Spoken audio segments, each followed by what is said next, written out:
voulais revenir sur un des sujets qui t'intéresse, je pense, le plus. C'est quand tu parles des héritages, des mariages, etc.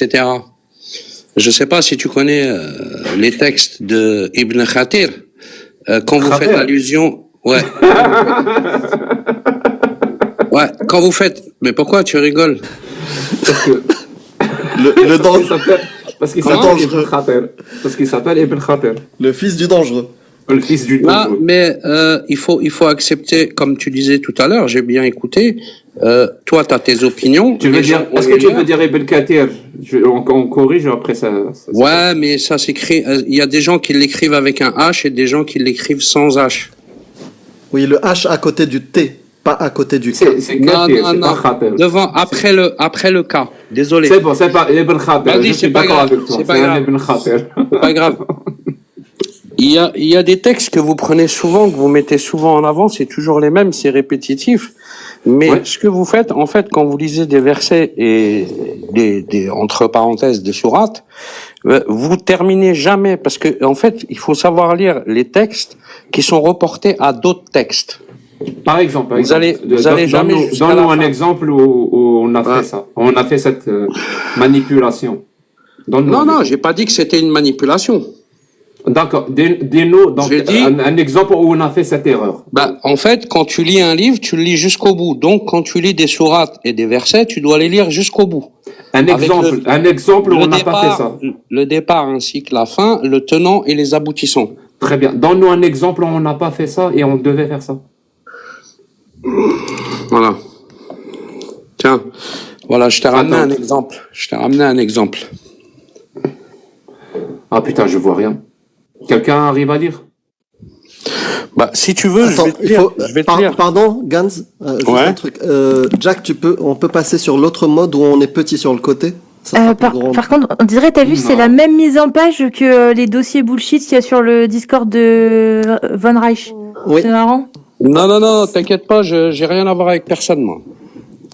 Moi, la seule personne qui m'a demandé... Très bien. Qu'est-ce que tu nous lis? Comme ça, j'aurai la source directement sur mon PC. En fait, quand tu lis les textes, quand tu as des propos vis-à-vis du prophète Ar-Rasoul Mohammed sallallahu alayhi wa sallam, après, il faut savoir qu'il y a des textes qui sont les préceptes, les paroles et les préceptes d'Allah Azza wa Jal, il faut les suivre jusqu'au bout. Et en bas, tu as écrit, une fois que les orphelines aient atteint l'âge de puberté, point, dont vous êtes les tuteurs, point, donnez-leur les biens qui leur appartiennent en entier, point. Est-ce que tu peux donner la sourate? Je peux terminer. Je connais la sourate. Ensuite, en bas, qu'est-ce qu'il y a écrit? La chose la plus importante que vous ne mettez jamais en avant, il y a écrit tel est l'ordre d'Allah Azza wa Jal qui interdit aussi de substituer ce qui est mauvais à ce qui est bon. D'accord. On est d'accord? D'accord, oui, ça donc ça veut dire quoi? Pourquoi vous mettez jamais en avant la finalité du but? Je peux te répondre. Vas-y. Parce que toi, tu fais une erreur en lisant cette phrase. Si tu veux bien la répéter, comme ça, je vais pas me tromper. Donc, Allah. Tel est l'ordre d'Allah Azza wa Jal qui interdit aussi de substituer ce qui est mauvais à ce qui est bon. Excellent. Dans toute situation. L'erreur, je vais te dire, l'erreur que tu fais, c'est que tu projettes ta définition du bien. Non, c'est pas la mienne. Laisse-moi finir et tu vas comprendre. C'est une interdiction. Oui, très bien. Absolu. Et j'ai des preuves de ce que je dis. Non, mais il y a pas question d'avoir de preuves. C'est une phrase qu'il faut lire. Mon pote, je peux te répondre ou pas? Écoute, si tu veux pas que je te réponde, ne me pose pas de questions.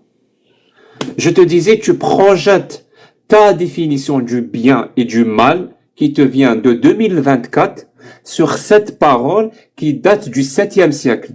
Pas du tout, c'est intemporel. Le noble Saint-Coran est intemporel. Tu sais quoi? Je vais te donner une preuve. Pour toi, un homme, je sais pas, qui frappe son épouse désobéissante, c'est bien ou mal?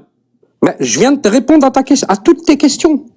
C'est bien ou mal? Je viens de répondre à toutes tes questions. C'est bien ou mal? Écoute-moi, tu dois... C'est bien ou mal? Eh ben, écoute, Non, je veux une réponse. Parce que cette réponse-là m'intéresse au plus haut point. Tout le reste, je m'en fous. Je peux te répondre. Un époux qui frappe sa femme désobéissante, c'est bien ou c'est mal? Mais je peux pas répondre. Allah Azza wa Jal interdit de substituer. Je répète ma question. Un époux qui frappe sa femme, c'est bien ou c'est mal pour toi? Mais tu viens d'avoir Moi, personnellement, non. C'est bien sûr que c'est interdit. Même un enfant. Non. Est-ce que c'est bien ou c'est mal? Est-ce que c'est bien ou c'est mal d'après toi? Même un insecte, tu dois pas. Est-ce que c'est bien ou c'est mal d'après toi? Je viens de te répondre. Je t'ai dit que c'est mal. C'est mal. Merci beaucoup. Ouais. Donc Allah, dans la sourate 4:34, autorise le mal, parce qu'il autorise l'époux à frapper sa femme. Tu peux lire toute la sourate, du début jusqu'à la fin. Quelle sourate? Celle que tu mets en avant, là, à l'instant, là, que tu as mis en avant. La 4:34. Ouais. Pourquoi tu crois que Allah, dans cette sourate, interdit l'époux de frapper sa femme? Ça. Je t'ai demandé, pour toi, si elle est pas trop longue, est-ce que tu peux la lire du début jusqu'à la fin? Je ne vais pas la lire parce que ça ne sert à rien. Et ensuite, dis-moi juste à la situation rapportée à ces faits. Je te dis, le problème, mon pote, c'est que toi comme moi, on est des êtres humains de 2024. Et par cette chose-là, on est influencé de la même manière, ou presque de la même manière. C'est-à-dire, toi et moi, on va dire que la violence conjugale, c'est mal. On va dire que l'esclavage, c'est mal. On va dire que le mariage des petites filles, c'est mal. On va dire beaucoup de choses. Parce qu'on est de 2024, on va dire c'est mal. Tu vois le truc? Parce qu'on est des gens de 2024.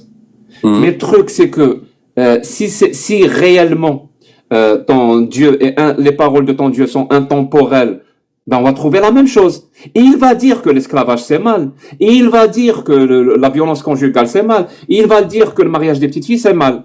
Mais c'est pas ce qu'il dit. Et il autorise le mariage des petites filles, et il autorise l'esclavagisme, et il autorise la violence conjugale.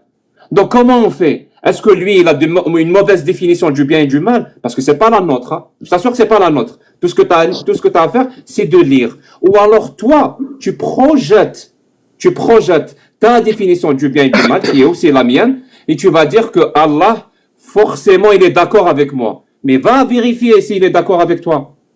C'est pas parce que Allah te dit dans une parole qu'il est pour le bien, qu'il est pour le bien comme toi tu le définis.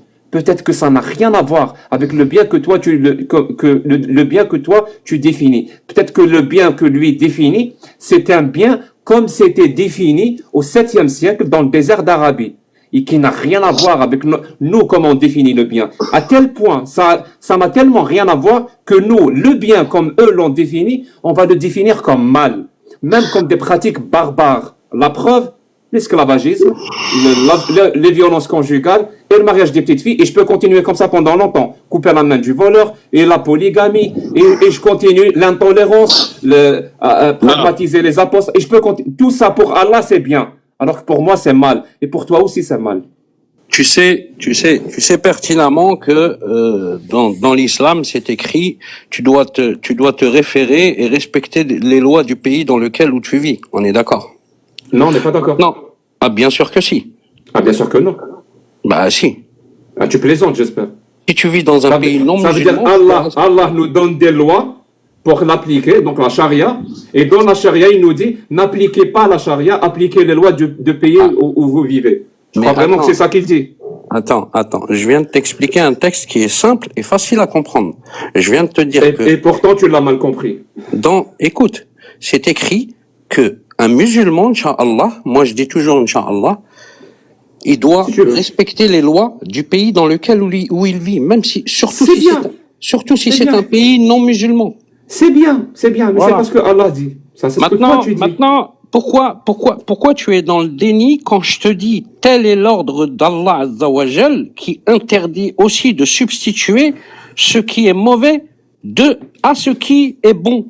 Pourquoi tu ne peux pas, pourquoi tu ne peux pas prendre en compte cette phrase en ayant un moindre, même si tu as des doutes, mais au moins que tu aies du bon sens et que tu sois rationnel dans n'importe quel sujet et dans tout ce que tu entreprends. Tout simplement. En fait, ça s'appelle, attends, laisse-moi finir. Ça s'appelle l'hygiène de vie en islam. Merci. Alors, je vais faire comme toi, Inch'Allah. J'ai tellement pris cette parole en compte que cette parole que tu viens de dire, Donc, c'est substituer le mal au bien. Cette parole-là que Allah interdit, cette parole-là me prouve que la parole d'Allah et la parole du prophète ne sont pas des paroles divines. C'est-à-dire, je la prends en compte pour prouver une fois pour toutes que la parole d'Allah et la parole du prophète ne sont pas des paroles divines. C'est toi qui ne l'as pas prise en compte. Quand je te dis, est-ce que cette parole est vraie? Tout ce que tu as à faire, c'est d'aller vérifier. Et je t'ai donné un exemple parfait. Tu as défini un mari qui corrige sa femme comme étant quelque chose de mal. Est-ce que c'est la même définition d'Allah? Soit Allah définit ça comme mal, comme toi. Dans ce cas-là, pourquoi il l'a autorisé? Est-ce qu'il autorise le mal? C'est un dieu du mal. On lit pas. Soit Allah l'autorise parce que pour lui, c'est pas mal. On lit pas. Je t'ai dit, le mariage des petites filles, c'est mal pour toi et pour moi. On lit pas les mêmes choses parce que moi, j'ai jamais lu qu'il fallait battre. Il comprend pas ce que je lui dis. C'est pas possible. Parce que là, ça fait 4 fois que je me répète. Au bout d'un moment, je sais pourquoi tu utilises cette technique. Moi, je vais t'expliquer. Moi, j'ai jamais lu nulle part qu'il fallait battre quelqu'un. D'accord? 434.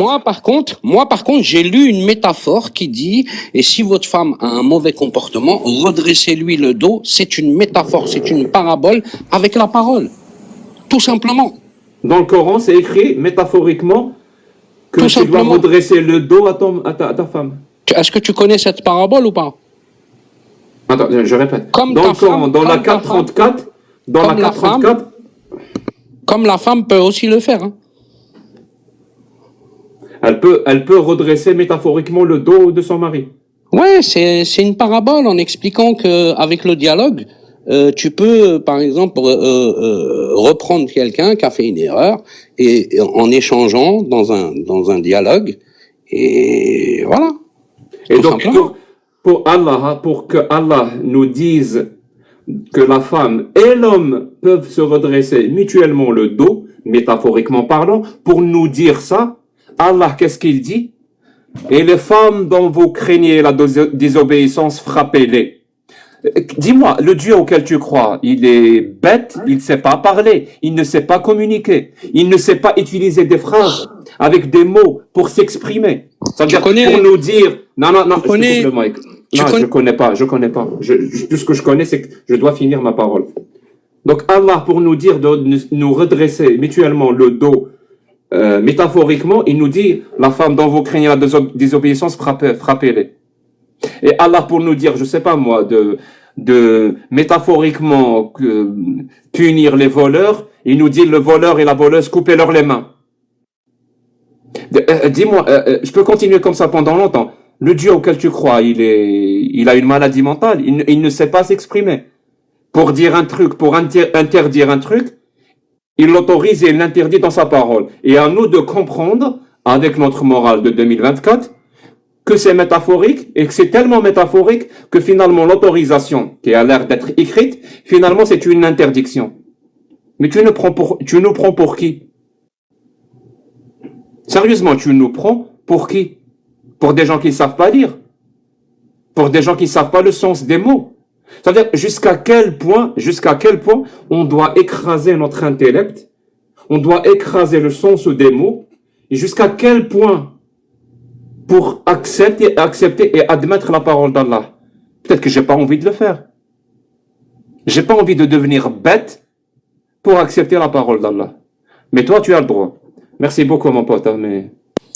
Mais pourquoi? Non, les coranistes, moi, va dire aux sunnites, va chez les sunnites, qui ont les exégètes, ou c'est frapper, va leur dire à eux que c'est métaphorique, que Allah autorise la femme et l'homme de redresser le dos métaphoriquement. Va leur dire à eux, pas à nous. Moi, la parole d'Allah, je m'en fous.